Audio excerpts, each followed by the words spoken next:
Probably one of the greatest things about life is that you control your fate. You have free will to do whatever you want, and you are ultimately the reason why you fail or succeed. The choices you make throughout your life lead up to the things that happen. And Good Will Hunting is probably one of the greatest stories that encompass that notion. The rite of passage for every young man's life is to at least watch Good Will Hunting one time. Good Will Hunting is probably one of the best movies somebody can watch. It's life changing. It's up there with The Pursuit of Happiness, 500 Days of Summer. Movies that just change your perspective on life. Good Will Hunting isn't one of those movies that are going to make you feel great throughout the movie. It's one of those movies that's going to provoke your thought and really make you think.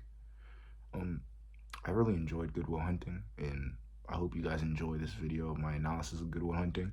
And yeah, just like what I said in my 500 Days of Summer video, good movies are going to have good characters, and bad movies are going to have bad characters. This is a key difference between what a movie is and if it categorizes as good or bad. Now, Good Will Hunting has all good characters, and Twilight, I fucking hate Twilight, has all bad characters. But Good Will Hunting has the extra aspect that makes their characters so great. It's their relatability and normality. So Good Will Hunting has just characters that seem normal, like just a normal person in life. Although Will is a genius, he's just another person. And that is how you make a great movie. Good Will Hunting is a life-changing experience. It's a romantic drama about a boy named Will. Will is a genius, but nobody knows that. At the time being, he's a janitor for the MIT. One of the smartest people in the building is merely sweeping their floors. Will is probably one of the more complex characters I've seen, as he struggles to let go and he struggles to talk about himself, unlike a lot of other characters. So the movie starts with Will cleaning floors until he encounters a chalkboard with a math equation on it. He seamlessly and effortlessly answers the equation and starts moving on with his day. Well, that problem is this fucking bullshit, and little to say, that fucking shit is hard. So this MIT professor goes out and finds Will. He goes to his employers, he gives him their address, and he goes and finds Will. Little does he know, Will is currently in jail. So it's gonna be pretty hard to fucking find him. And when he eventually finds out Will is in jail, he makes a deal with the court to let him out under his supervision, making Will essentially a fucking math slave. But in him being let out of prison, there was one condition, that he would go into therapy every week. Now this little tidbit is very important because his therapist, Sean, is also a very amazing character. And I love him, and he's probably my favorite character in this movie. So as the movie progresses and Will sees Sean every week, although at first he was very, very opposed to it, he becomes okay with it. And we start to see Will open up about his problems, and we start really getting to know who Will is. But before we can talk about all of that, we have to go and talk about the infamous bar scene and how great this scene is. Not only does it show Will's personality, but it also shows how crafty Will is. We also meet Skylar, the main love interest in this movie. She's nice and witty and funny, and since we see this through Will's eyes mostly, she's perfect. What is perfection? None of us really know what perfection actually is, because we've never seen perfection, as perfection is unobtainable. Brings me into my first point about Will. Good Will Hunting is all about overcoming fear. Overcoming fear of a relationship, overcoming fear of ruining something that you see perfect, overcoming the fear of change, overcoming the fear of letting go. Fear consumes Will's life. This is what makes him so complacent in his own situation. It also is what makes him violent. It's also what makes him. Will's fearful nature is his personality. And we see that exhibited through everything he does. So this brings up the question, who is Will Hunting? When you pull back all the fear, who is he? This is just the bench scene, one of the most greatest scenes in cinema. It's just that great. We see Will for what he truly is through Sean's eyes, and it's just amazing.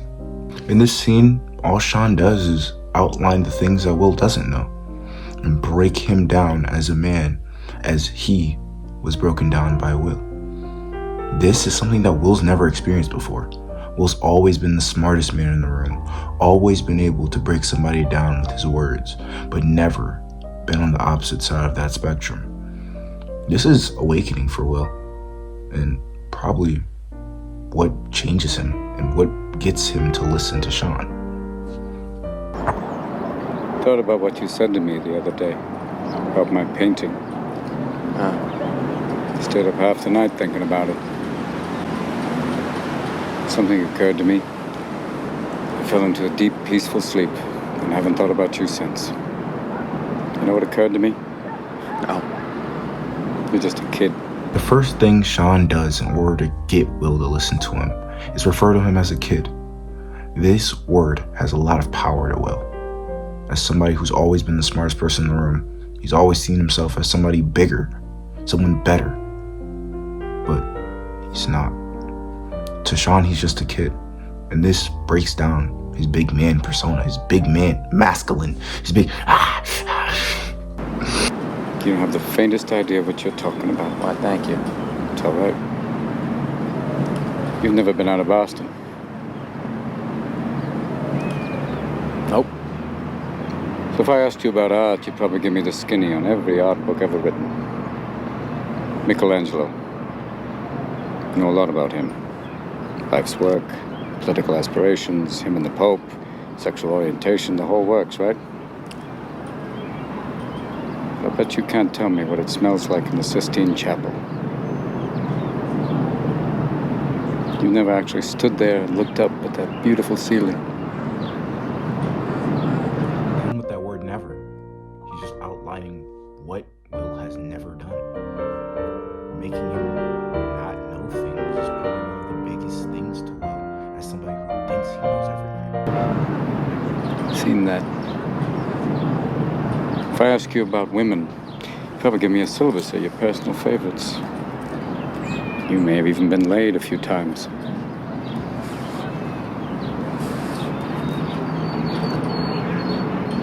But you can't tell me what it feels like to wake up next to a woman and feel truly happy. You're a tough kid.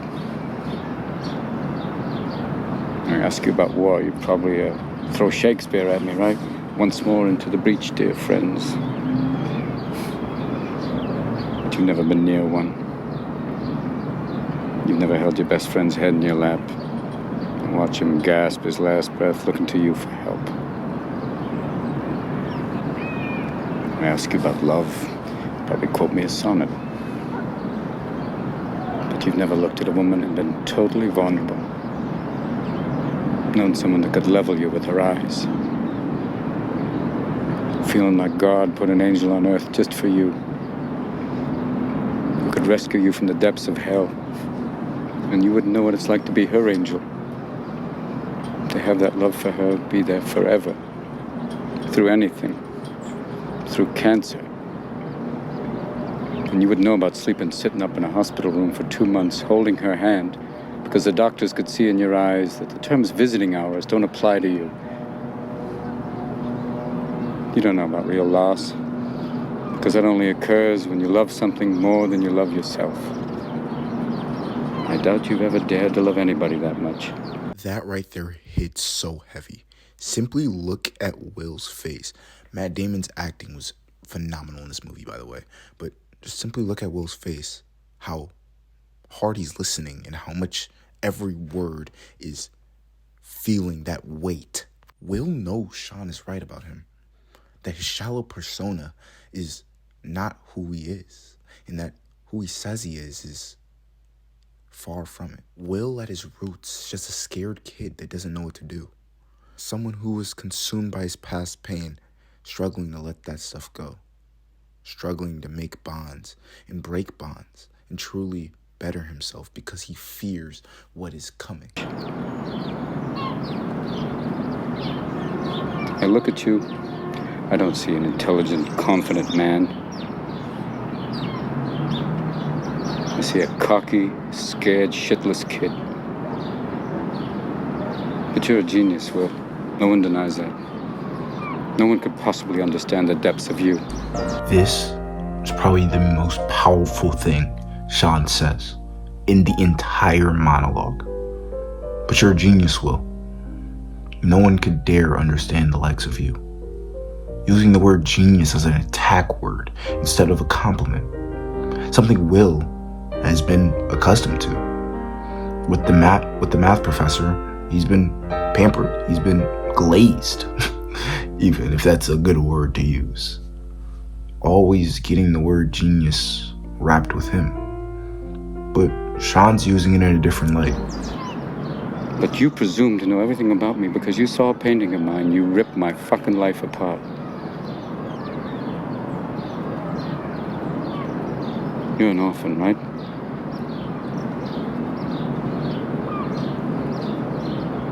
Do you think I'd know the first thing about how hard your life has been? How you feel? Who you are? Because I read Oliver Twist. Does that encapsulate you? Personally, I don't give a shit about all that because you know what? I can't learn anything from you. I can't read in some fucking book. Unless you want to talk about you, who you are. Then I'm fascinated. I'm in. But you don't want to do that, do you, sport? You're terrified of what you might say.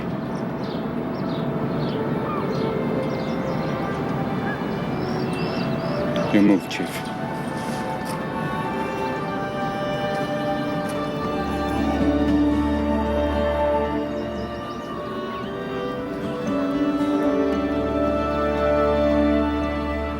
Now Will is left alone.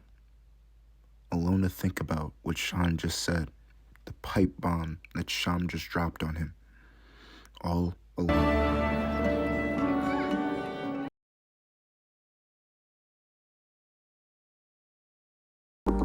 The thing Will fears the most is losing Skylar. Or even having the attempt to lose Skylar. Will's so afraid of losing Skylar that he even contemplates never talking to Skylar at all. I gotta see about a girl. A phrase said by Sean that confused Will at first. Something that Will didn't understand. The main thing about Will is that he doesn't like not understanding things. That's just the main theme of this movie. His lack of understanding drives him to become a better person. And that's probably the best thing that could happen for Will. I Gotta Go See About a Girl is probably one of the most iconic lines in movie history. Just because of the weight it held and how just great of writing it was. Book last night. Oh, so you're the one. Do you still counsel veterans? No, I don't. Why not? Well, I gave it up when my wife got sick. You ever wonder what your life would be like if you never met your wife? Will is subliminally asking Sean if the pain that he's feeling now was worth all the times that he had with his wife. This is just Will trying to find an out, any way to not go out with Skylar. He's afraid that committing may cause him pain in the long run, and if that pain will ever be worth it. But wonder if I'd be better off without her. No, I'm not saying like better off. I didn't mean it like. It's all right. It's an important question. Because you'll have bad times, but that'll always wake you up to the good stuff you weren't paying attention to. And you don't regret meeting your wife? Why? Because the pain I feel now? Oh, I got regrets, Will, but I don't regret a single day I spent with her.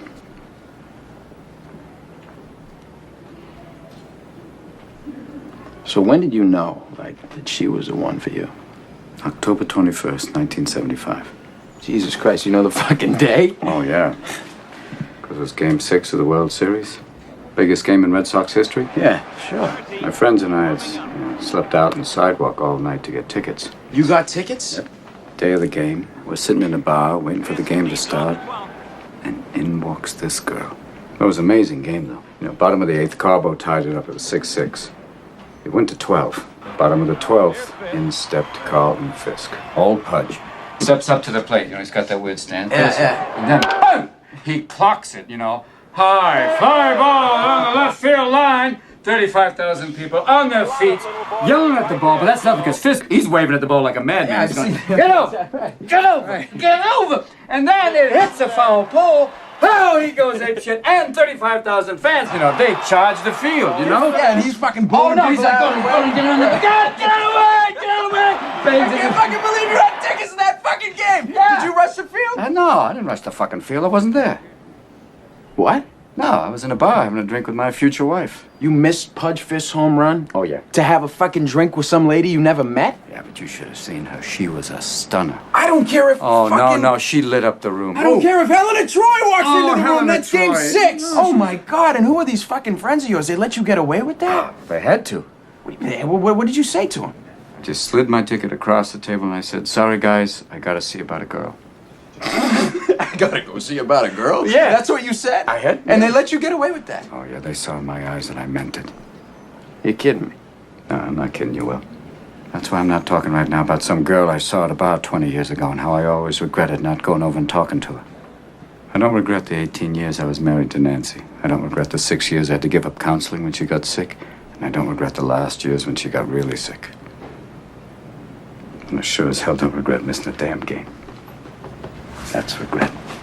Will is so afraid to lose Skylar that he can't show her himself.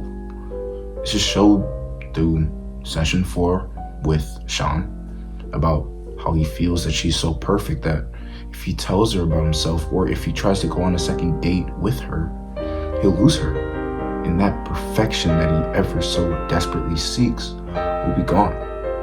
But something that Will doesn't know is that there is no such thing as perfection. Intimacy is not perfection and love will never be perfect. Will struggles with this for the entire movie. And it only takes until the end of the movie, literally the end of the movie, for him to decide he wants to do it. He wants to commit. Something that Will has never done in his life. Will has never done anything like this in his life. Falling in love with something more than he's loved himself. The moral of the story. Never let fear consume you from doing things that you need to do. Don't let fear keep you complacent. Don't let fear keep you from making that extra step. Always put fear on the back burner because you can do it. I promise you can do it. I'm Sheila Krebs. Signing out. Please watch Good Will Hunting. Have a great day. Bye. Sean, if the professor calls about that job, just tell him, sorry. I had to go see about a girl. Will. Son of a bitch. He stole my line.